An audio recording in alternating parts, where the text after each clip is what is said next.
Finally Boruto का 14 chapter release हो चुका है एंड नाउ बाकी के सभी चैप्टर्स की ही तरह इस वाले चैप्टर्स के एंडिंग में एक सबसे बड़ा सस्पेंस रह ही जाएगा। इस चैप्टर के एंडिंग में के सीन में हमने देखा था कि मात्सुरी ने एक सोल बल्ब को लाया था। आखिर वो सोल बल्ब किसका था? आज के इस वाले चैप्टर के एंडिंग में डिक्लेयर हो जाएगा कि आखिर वो सोल बल्ब किसका था। वीडियो में बने रहना, एंडिंग तक आपको सब कुछ पता चल जाएगा। So guys, without wasting any time let's start our video. Interrogation room में हम देखते हैं कि कोनोहामारू और इबुकी बोरुटो से कुछ पूछताछ कर रहे थे। फिलहाल के लिए तो सिर्फ कोनोहामारू ही पूछताछ कर रहा था, इबुकी सिर्फ खड़ा होकर सुन रहा था। जब तक कोनोहामारू बोरुटो से पूछताछ कर रहा है तब तक तो उसके लिए कोई प्रॉब्लम नहीं होगी, पर जब इबुकी पूछताछ करता है तब उसके लिए जरूर प्रॉब्लम खड़ी हो जाएगी। कोनोहामारू बोरुटो को बोलता है कि हमने तुम्हारी सभी इंजरीज को हील कर दिया है, पर भागने की सोचना भी मत। तुम्हारे हाथ में लगा वो कप तुम्हारे सभी जुस्सू को न्यूट्रलाइज कर देगा और तुम्हारे टेलीपोर्टेशन को भी वो सप्रेस कर देगा। और हाँ, इन कप्स को जबरदस्ती मत तोड़ना क्योंकि ये करंट भी मारती हैं। बोरुटो सबकी सिचुएशन और सिंजूस के बारे में पूछता है, जिसके रिप्लाई में कोनोहामारू बोलता है कि फिलहाल की सिचुएशन अभी हमारे हाथ में है, पर हमने अपने कुछ कॉमरेड्स को खो दिया है। वो जो कुछ भी थे, स्पेशली उनका जो भी टारगेट था और उनका जो भी पर्पस था जिसके लिए वो आए थे, फिलहाल के लिए साराडा और हिमावारी तो सेफ है। हम इनोजिन को देखते हैं जिसको साराडा हील कर रही थी, पर वो स्टिल अभी भी बेहोश था। नसीब की हिमावारी ने अपने नाइनटेल के चक्र से उसको पहले ही हील कर दिया था। चलो फाइनली बोरुटो की इंट्रोगेशन अब स्टार्ट हो जाती है। वो लोग बोरुटो से सिंजूस के बारे में पूछते हैं कि आखिर वो कौन है, कहां से आए हैं और क्यों आए हैं। साइड से ये सब कुछ एडा अपने शिनरिगान से देख रही थी। अब डीमन यहाँ पर कावाकी के थोड़े बहुत मजे ले रहा था कि कहीं कावाकी के बारे में बोरुटो सब कुछ सच ना बता दे कि उसने होकागे नारुतो को नहीं मारा, वो स्टिल अभी भी जिंदा है। जिसके रिप्लाई में कावाकी बोलता है कि मुझे इस बात से कोई फर्क नहीं पड़ता है, स्टिल बोरुटो ही इन सब का रेस्पॉन्सिबल है। उसने बताया कि बोरुटो के अंदर उत्सुकी है और वो कभी भी रैम्पेज पर आ सकता है और वो बाहर आते ही सबसे पहले नारुतो की ही जान लेगा। पर उससे पहले हम बोरुटो से सारी जानकारी को हासिल कर ले, देन हम इन सभी मिस्टीरियस क्रिएचर्स का सामना कर पाएंगे। गांडू कहीं का ये सामना करेगा शिंजूस का। बोरुटो ने बताया कि वो सभी क्रिएचर्स डिवाइन ट्रीज है जो कॉन्शियसनेस से पजेस हैं। वो जिस भी ह्यूमंस के चक्र को एब्जॉर्ब करते हैं वो बिल्कुल उस जैसा ही बन जाते हैं। जैसे कि मास्टर साहसी का बेस मॉडल हिदारी था और उससे हमने फाइट भी करी थी, पर मैंने उसकी गांड फाड़ दी थी। और हाँ, मात्सुरी मोएगी की बेस मॉडल है। बोरुटो कोनोहामारू को सावधान रहने के लिए बोलता है क्योंकि मात्सुरी अब उसको एब्जॉर्ब करने वाली थी। कोनोहामारू उसका अगला टारगेट था। साइड से अमाडो बोलता है कि टेंटेल का एक इंटेंट पर्पस है जो ओत्सुकी को एब्जॉर्ब करके डिवाइन ट्री के रूट को अपने अर्थ से कनेक्ट करना चाहते हैं। In simple word, fuck the entire life of earth and produce divine चक्र फ्रूट। बट अभी के टाइम में वो इंटेलिजेंसी को गेन करना चाहते हैं, अपने इमोशंस और नॉलेज को और भी ज्यादा बढ़ाना चाहते हैं। अब इसके बाद कोनोहामारू बोलता है कि ओ, इसका मतलब कि वो मुझे, हिमावारी और साराडा को एब्जॉर्ब करना चाहते हैं सिर्फ और सिर्फ इंफॉर्मेशन को हासिल करने के लिए। कोनोहामारू रुक जा। बोरुटो बताता है कि इन सबका लीडर जूरा, जिसका कोई भी प्रोटोटाइप नहीं है, वो एक अलग ही केस है। जूरा का इनकार्नेशन डायरेक्टली टेंटेल से अपीयर हुआ है और यही ये दल्ला है इन सबकी फरसाद की जड़। इसको पेल दो, सारी प्रॉब्लम्स अपने आप ही सॉल्व हो जाएगी। पर ये इतना भी आसान नहीं है, बाप रे हम सबका बहुत ज्यादा पावरफुल है। अब कोनोहामारू बोरुटो से पूछता है कि तुम्हें इतनी सारी जानकारी कहाँ से मिली, तुमने इतना सब कुछ कहाँ से पता किया, थोड़ा बहुत हमें बता ही दो ब्रो,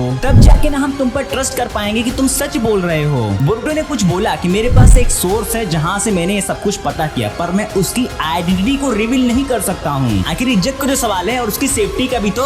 कोनोहामारू बोरुटो को बोलता है कि ऐसा नहीं होता है मेरे भाई, तू अभी भी एक ट्रेटर है, तुम्हें कोई सबूत तो दे, तब जाके हम तेरे ऊपर भरोसा करेंगे। बोरुटो भी यहाँ पर चालाक था, उसे सब पता था कि इन सब लोगों ने उसे जिंदा सिर्फ इसीलिए रखा है ताकि उससे सारी इंफॉर्मेशन को हासिल कर सके। बोरुटो डायरेक्टली उनके मुंह पे बोलता है, जा नहीं बताएगा, क्या करेगा मेरा। अब ये दो बुढ़े एडवाइजर बोरुटो को थोड़ी बहुत धमकी देते हैं, पर बोरुटो उसके बाद भी नहीं बताता है। मुझे समझ में नहीं आता कि ये साले दोनों बुढ़े अभी तक जिंदा कैसे हैं। तोबिरामा मर गए, हिरुजेन मर गए, यहाँ तक कि मिनाटो तक मर गया, पर ये साले दो दल्ले अभी तक जिंदा कैसे हैं। साइड के सीन में हमें पता चलता है कि शिकामारू बोरुटो से माइंड ट्रांसमिशन के थ्रू सीक्रेटली उससे कुछ बात कर रहा था। अब देखो, ओमनीपोटेंस से भले बोरुटो ट्रेटर बन चुका है, पर जो लोग उसके खास हैं उनको भी धीरे धीरे एहसास हो रहा था कि वो कहीं न कहीं गलत है बोरुटो को लेके। सेम वही फीलिंग शिकामारू को भी हो रही थी बोरुटो को लेके। उसे भी मालूम था कि बोरुटो कावाकी के इल्जाम को खुद के ऊपर ले रहा है। बोरुटो उन सबको बताता है कि नारुतो उजुमाकी और उनकी वाइफ दोनों सेफ और जिंदा हैं। फिलहाल तो मैं इतना ही बता सकता हूँ, और इसी एक स्ट्रॉन्ग रीजन की उसे शिकामारू नहीं चाहता था कि बोरुटो मारा जाए। अब आधे कब्र में लटका हुआ बुढ़ा बोरुटो को धमकी देता है कि मैं तुम्हें पेनफुल डेथ दूंगा।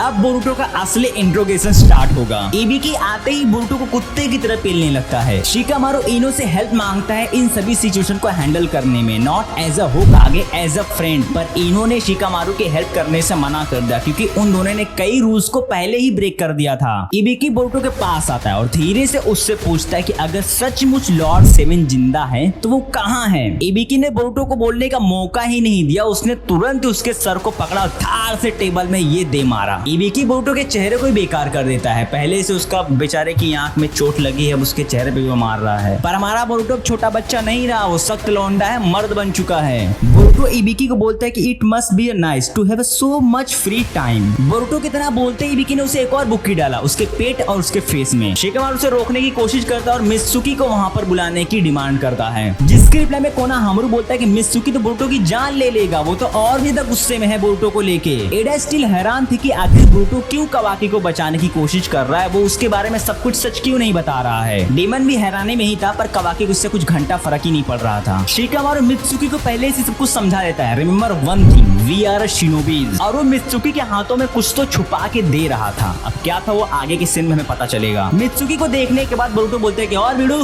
क्या चल, क्या तूने अपने असली बाप का पता लगा लिया? मेरा मतलब कि क्या तुमने अपने असली सन का पता लगा लिया? मित्सुकी इस बात से काफी नाराज होता है और अपने सेज मोड में आ जाता है और बोरुतो को कस के पकड़ लेता है, मतलब उसके कॉलर को पकड़ लेता है। अब कोनोहामारू की फटकी 4 हो जाती है, वो मित्सुकी को रोकने की बहुत कोशिश करता है। हम देखते हैं कि मित्सुकी ने चोरी से बोरुतो के हथकड़ियों को ओपन कर दिया और उसके कानों में वो कुछ फुसफुसा रहा था। उसने बताया कि नीचे खोपचे वाले रूम में तुम्हारे सभी वेपन्स हैं और वहाँ पर 2 गार्ड्स हैं, तो तुम उन्हें आराम से हैंडल कर सकते हो। ले, अब बोरुतो आजाद हो गया। जाने से पहले बोरुतो उन सबको इतना बताता है कि मैंने तुम सबको जितने भी जानकारी दी है वो सब कुछ सच है। अब ये तुम जाहिलों के ऊपर डिपेंड करता है कि उस जानकारी का तुम आखिर कैसे इस्तेमाल करते हो। कोनोहामारू भी इसी हैरानी में था कि आखिर उस हथकड़ी का कोड बोरुतो को कैसे पता चला, जबकि उस हथकड़ी का कोड मुझे, इबिकी और लॉर्ड शिकामारू को ही पता था। मित्सुकी का इसमें इन्वॉल्व होने का तो कोई सवाल ही पैदा नहीं होता है क्योंकि वो तो बोरुतो से बहुत हेट करता है। एक्चुअली वो कोड शिकामारू ने मित्सुकी को ही दिया था। चलो खैर, बोरुतो अब अपने वेपन्स को वहां से लेता है और तुरंत ही वहां से रवाना हो जाता है। मित्सुकी भी यहाँ पर थोड़ा सा गेम खेल रहा है, बोलता है कि मैंने अपने कंट्रोल को खो दिया था। साले ये बुढ़े बुढ़ी आखिर मरते क्यों नहीं है। शिकामारू किसी एक मैन हंट को लॉन्च करने की बात करता है इस मिशन के लिए। अब शिकामारू अपने होकागे ऑफिस में था जहाँ पर सारडा उससे कुछ पूछताछ करने के लिए आती है बोरुतो के बारे में, और वहाँ पर आने के बाद उसको पता चलता है कि बोरुतो अब भाग चुका है। उतने में हम देखते हैं कि शिकामारू को विलेज ऑफ लैंड से एक इमरजेंसी कॉल आती है कांकुरू की तरफ से। कांकुरू बताता है कि उसके भाई गारा और उसके एडॉप्टेड सन शिनकी को टेक डाउन कर दिया गया है। उन्हें किसी ट्री ने एब्जॉर्ब कर लिया है बट वो स्टिल जिंदा है। शिनजूस ने इन्हें भी आड़े में ले लिया। नाउ मात्सुने ने जिस सोल बल्ब को लाया था वो पूरी तरह से जाग चुका था। ये शिनकी और गारा का कॉम्बिनेशन लग रहा था जिसका उन्होंने नाम रियू रखा। यहीं पर हमारे मांगा की चैप्टर्स खत्म होती है। सो गाइस, आज के लिए इतना ही। अपना रियूनियन अपने नेक्स्ट वीडियो में होगा। अगर वीडियो आपको पसंद आई तो प्लीज हमारे वीडियो को लाइक, हमारे चैनल को सब्सक्राइब एंड बेल नोटिफिकेशन को भी ऑन कर लेना ताकि आने वाली वीडियो का नोटिफिकेशन आपको सबसे पहले मिल जाए। At of the end guys, take care, मिलते हैं अपने नेक्स्ट वीडियो में।